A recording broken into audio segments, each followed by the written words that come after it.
আপনার কোনো মান সম্মান না থাকতে পারে, কিন্তু আমার মান সম্মান আছে। সমাজে আমার একটা নাম ডাক আছে। আমার অফিসে যারা পিয়নের কাজ করে না, তারাও আপনার এই বড় জামাইয়ের চেয়ে বেশি শিক্ষিত। তারা তো আমার সাথে খেতে বসে তো দূরের কথা, আমার সাথে এক টেবিলে বসে খাবে সেই কথা কখনো তারা কল্পনাও করতে পারে না।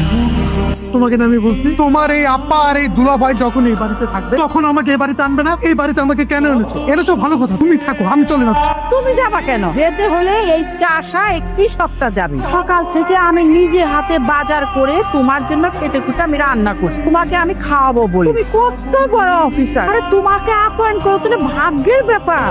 তোমাকে আমি আপ্যায়ন করবো না তা কি করে হয়? তোমার জন্য আমি মানুষের সাথে বুক খুলে কথা বলতে পারি। তোকে আমি কতবার বলছি আমাদের সাথে এক টেবিলে খেতে বসিস না। তোদের যদি খেতে হয় তোরা ঘরে বসে খাবি, আমাদের সাথে আসিস না। আমরা তো নিজেই এই বাড়িতে আসি নাই, তোমরা গিয়ে আমাকে দাওয়াত করে তারপরে এই বাড়িতে আনো। এখন কেন তাইলে আমার স্বামী এই ডাইনিং টেবিলে বসে খাওয়ার অধিকার রাখে না? কেন তোমরা সবাই মিলে আমার স্বামীর অপমান করতে? আপু, তুমি তোমার এই